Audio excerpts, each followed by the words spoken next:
Just a quick one before we dive in. I've just opened up 2 brand new ways to work with me. If you're an established beauty professional who's ready to increase your revenue, either in your clinic or by moving into the online mentoring and educational space, you can join me for a 2-month container where we build and validate your first online offer or your next big move. Or if you're ready to go all in, there is a 7-month private mentorship where we build, launch and scale your new revenue stream together. If you're not sure which one's right for you, I'm offering a handful of free business clarity calls, quick and powerful to map out your fastest path and to see which container fits best. Just DM me the word revenue on Instagram or check the link in the show notes and email me. Let's get into the episode.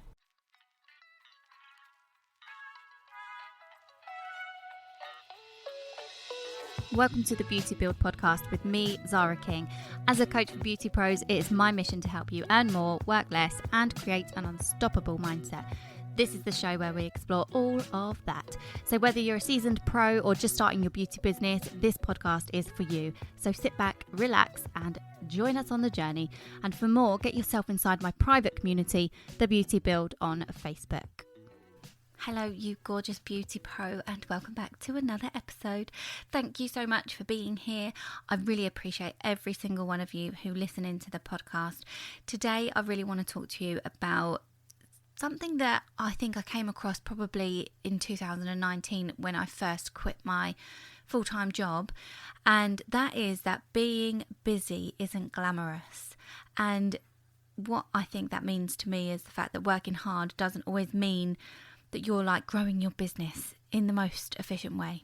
Working hard and being busy doesn't always mean that you're doing the right things and that your business is going to be growing and everything's efficient. It could just mean that you are being busy for no reason.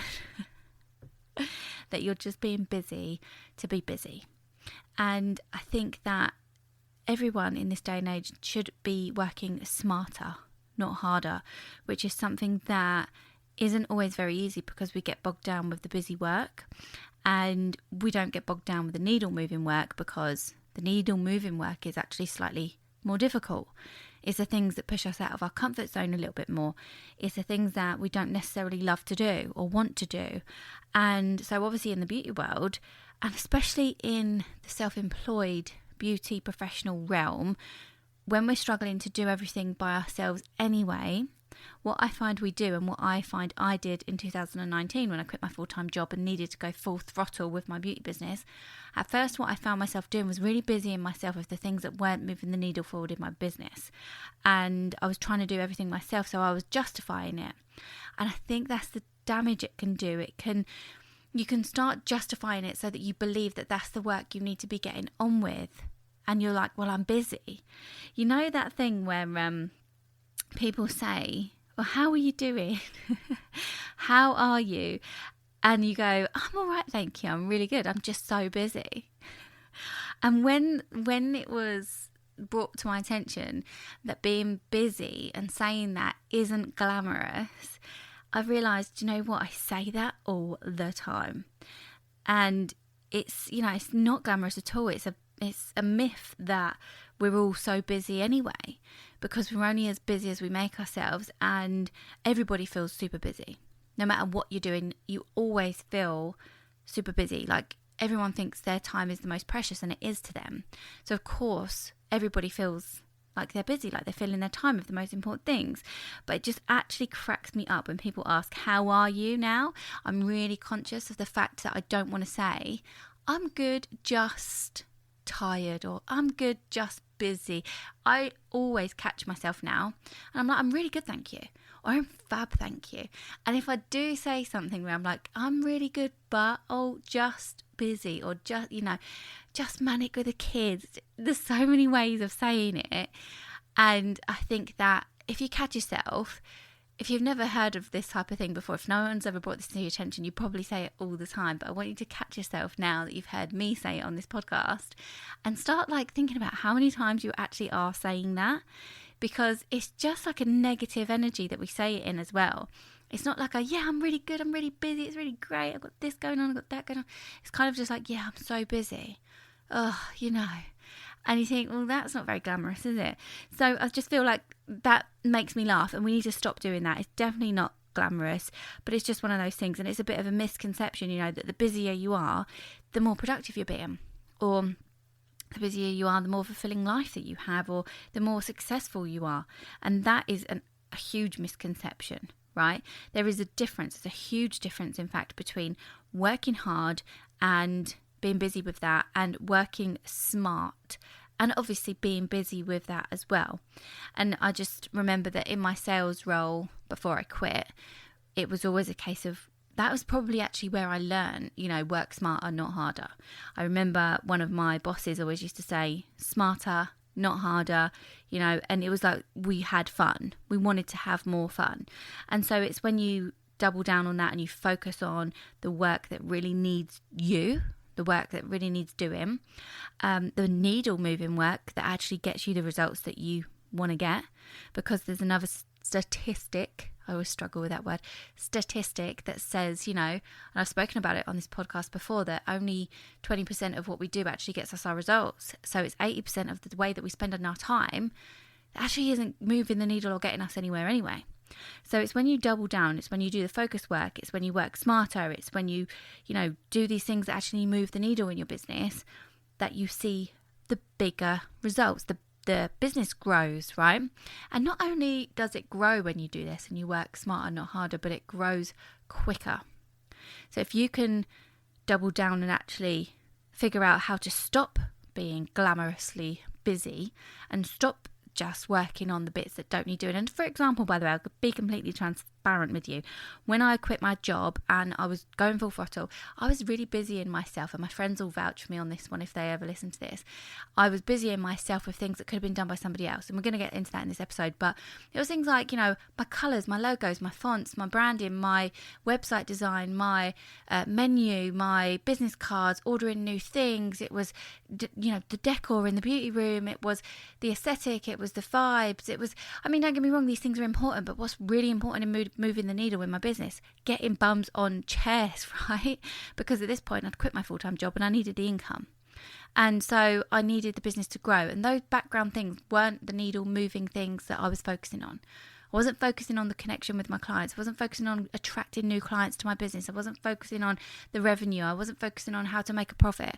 I was focusing on things that didn't really matter at that specific time. That wasn't going to give me the business growth that I needed in those months, right?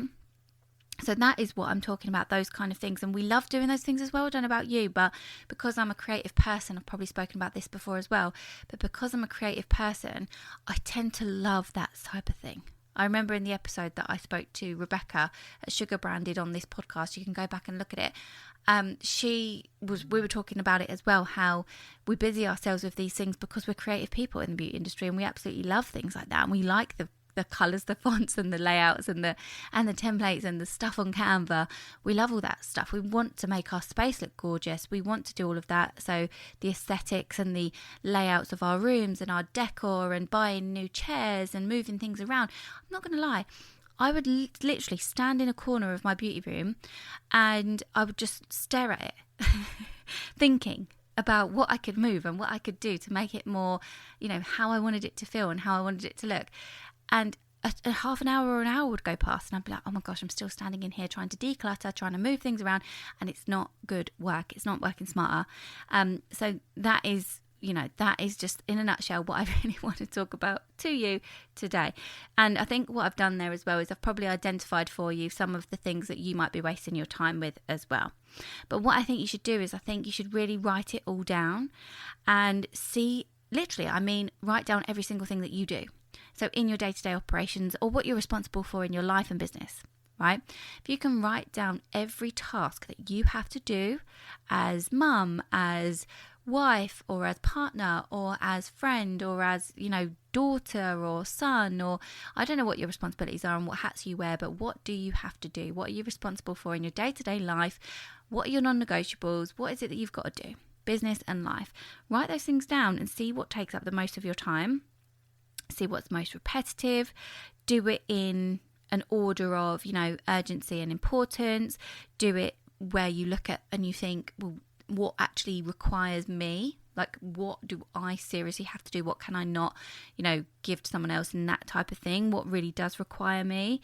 And list all of these things out, right? because you will identify where you're spending most of your time, and you'll identify where you are wasting so much of your time. And time is money. Time is money, especially in this industry, and especially if you are self-employed in this industry and you're the only one that works in your business. Because, I remember it being me and only me, and thinking, well, I don't have 5 people. You can't compare yourself to salons or, people down the road in high streets, walk-ins and all the rest of it, because they have maybe 5-6 people in a station, doing nails or brows or lashes or whatever. There is one of me. So my business turns over 1 person volume in an hour, okay? Not 6. So if that's you as well, really get into this work, because it's so, so, so key, and it can really change your business and your mindset. And those are the most important things when it comes to success in this industry and in business and in life in general. So once you've done that, what I then think you should do is, bin what you can bin. And think to yourself, do I actually enjoy doing this? Do I really want to be doing this? Is it moving the needle? No. Okay, fine. Why do I do it then? Is it because I love doing it? Or is it because I just think I should be doing it? Is it a should? Get rid of that if you can. The other things that you have to keep on there, could you delegate them? Could you give them somebody else to do? And the things that you do have to keep on your list of, well, this has to be scheduled because it has to be me that does it and I need to do it, or I really love doing it and it does move the needle and things like that. You need to be doing those things efficiently. You need to be working as smart as you possibly can instead of just busying yourself with these things. So what I would do is I would prioritize them. I would batch most of them so that you're doing certain things together that actually make sense to do together instead of separating them all. And you know what it is? It's kind of like jumping from one thing to the next and having to put on one hat and then another hat. And then, and when we all do it, we all multitask, but actually prioritization and not multitasking and doing things, one at a time in order and in a category type thing. So you sit down and you've got 5 things to do at your desk. We'll get those 5 things done at the same time then, together, but one at a time, if that makes sense. That is what I would do. I would prioritize. Then I think, well, what actually needs to be done monthly? What needs to be done weekly? I'd start looking at mapping out my work week. What can I do on this day? What is more priority on that day? What do I need to do here? And I'd do all of that around my non-negotiables. I would literally think, well, I can't move this, so everything else has to go around it. That is what I would be doing. And then, what you want to do is really focus on what parts of this are moving the needle. And those are the parts that you really want to focus on doing the best you can. You need to know what those needle moving activities are in your business. And I'll give you a little hint. It's going to be things like your audience growth. It's going to be things like your following up. It's going to be things like the conversations that you're having with potential clients and furthering those relationships. It's going to be keeping in touch with your clients. It's going to be looking at the profit in your business. It's going to be those type of things that move the needle in your business, right? How you get your clients. It might be your content. It might be that you structure your week so that you do focus an hour a week or 2 hours a week just on your copywriting for your content, your main pieces of content that are going out in the week. So those kind of things that do move the needle in your business, and you need to figure out what their frequency is, as I've mentioned. So what day are we doing that on? How often do we do that? Is it monthly, like I said? Is it something we look at quarterly? Is it something we look at weekly, daily? And you get the drift. Now, the thing is, I know that some of you might be like, well, that's all good and well, but actually I still have loads that I have bitten off and I need to do. And I just want you to know that it's okay. Before I move forward, I want you to know that it's okay to let go of things that you have committed to that no longer serve you. I'm a victim of this. I'm terrible for this. If I've started something, I want to finish it, right? Now, it's so hard to say, well, I've paid a lot of money into this thing, right? But now I don't want to do it. It's absolutely fine to say it's not serving me anymore, so I don't have to complete that. Or I started this section of the business. Say, for example, you started a group for your clients on Facebook or WhatsApp or whatever, and it was like a community thing. I don't know. I've seen beauty pros do this, and then they realise that actually it's draining them. It takes up a lot of effort. It's almost like a full-time job itself, and they think, I shouldn't have done that. I don't want to do it. Now, it's absolutely fine to feel guilty and to feel like, okay, these people, I might be letting them down. But then that's the type of thing that you just have to weigh up the pros and cons. You have to cut the emotion out of it, and you have to come up with a plan to let that go. And that might mean that you have to get in touch with people, explain things or whatever.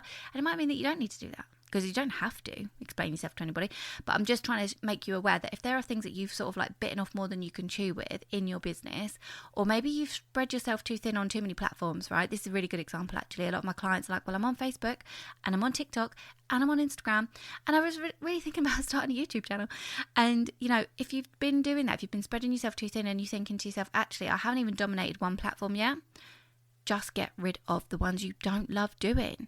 Right? Or look at it like this. This is probably a better way of looking at it, actually, or for me to tell you to do it like this, is to get rid of the ones that don't bring you clients. Focus on the one that you've seen the most result from. Okay? Just want to give you that permission before I move on, because I think it's really hard and I need people to tell me that sometimes.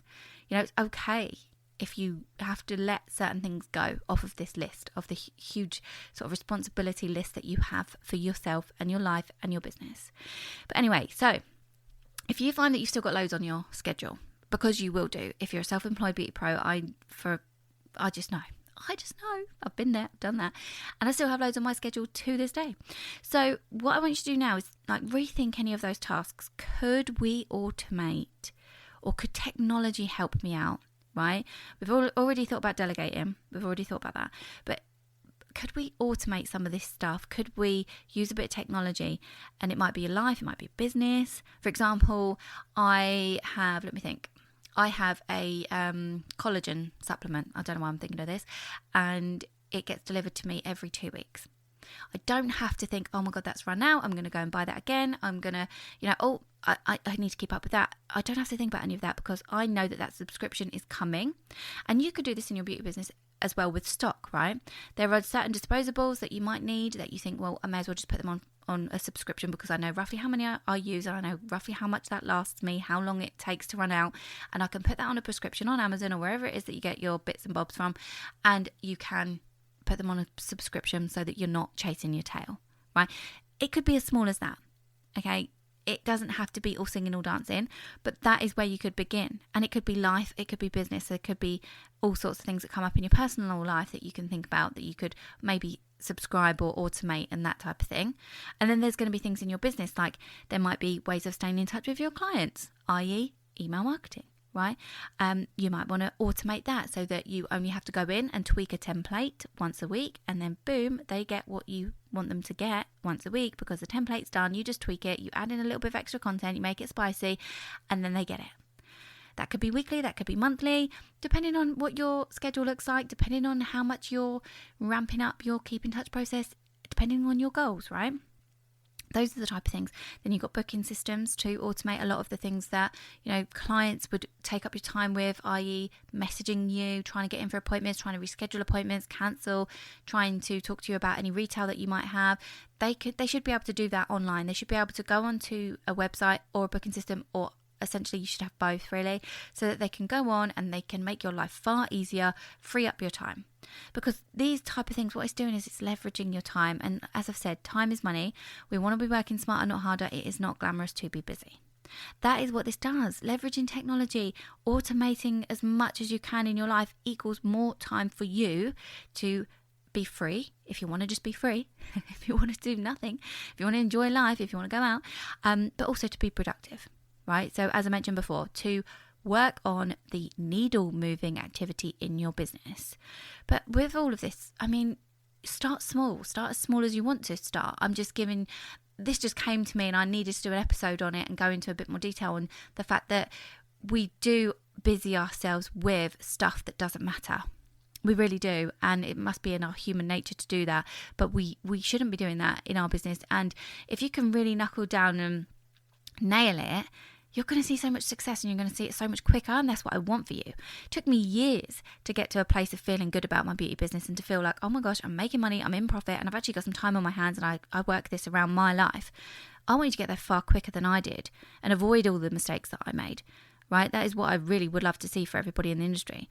But again, if you're like me, you're always going to need to revisit this type of stuff, because your life will change. My life changes all the time. There's different things that demand my attention all the time. My kids, they go through different phases. My family life goes through different phases. And, we move house and we make things more difficult for ourselves. But your life will change, your business will change, and you'll need to revisit things. And also, if you're like me, you do get, ideas that pop up into your head all the time.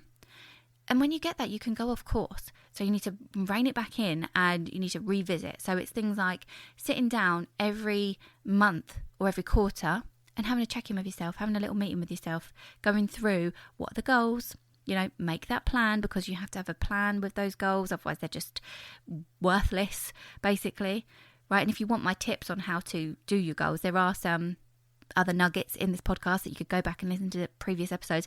But I would basically have a couple of big goals for the year and I would break them down into quarter goals. So I would be like, what are we doing quarter one? And then I'd break that down into the 3 months that are in quarter one. I know we're not in quarter one right now, but you get the drift. And then I'd break that down. Okay, so this month I know I'm focusing on this. So I've got a few weeks in this month. Where am I putting my activity? That is how detailed I would break my goals down. And then I'd track them. So I'd track my tasks and then I would stay focused on those tasks as best as I possibly could, knowing full well that I will get derailed because I have 3 children, I have a man-child, I have responsibilities, and my brain goes, right? It's 100 miles an hour. So I will track and I'll stay focused as much as I can. And, do you know what as well? I actually stay focused. I'm sort of giving you more of my day-to-day routines here because I stay focused by having things visually in front of me. So I've got my calendar in front of me. I have my work week flow in front of me. That is actually on the wall in front of my desk where I'm sat right now. I have Post-its sometimes as well with habits that I'm tracking to keep on track. So if you are like me, then maybe you could do some things like that to keep yourself focused the best way that you know how. Maybe you're the type of person that needs reminders. Maybe you're the type of person that has to set a timer when you're working on certain things, or maybe you're like a write everything down kind of person, keep everything in a folder for the month, keep everything, on digital, folders and stuff. But the more you do this and the more you actually try to work smarter and efficiently, you will be actually doing the things that grow your business. That is what I want you to take from this episode. I fully encourage you to ask yourself, where am I currently glamorising being busy? What are the things that I'm doing? And am I saying to people, yeah, I'm so good, I'm just busy. I'm just really, really busy. Also, if you do need help with what is actually going to move the needle in your business, the 5 in 5 program that is online that I provide people from my group training program is currently 90% off. And in that program, I actually give you my marketing tracker. So that will show you what moves the needle for my one-to-one clients. If you want to get your hands on that, you can. The link is in the description. I am always open in the DMs if you have any questions. But I hope this has helped. I hope you've enjoyed this episode. If you have, please take a screenshot, pop it on your stories and tag me. I really love to see who's listening. I really love to hear your thoughts. And if there's anything else that you want me to do on this podcast, please do get in touch. But for now, I shall see you on the next one. Thank you so much for tuning in. I hope you enjoyed today's episode and gained valuable insights that will help you in your beauty business and life. If you did, please take a screenshot and tag me in your stories. If you've got any questions or comments, please feel free to reach out to me on any of my socials. The links are always in the descriptions. And don't forget to subscribe to the podcast and leave us a review. Your feedback helps us improve and bring you more and more great content. Until next time, keep building that business.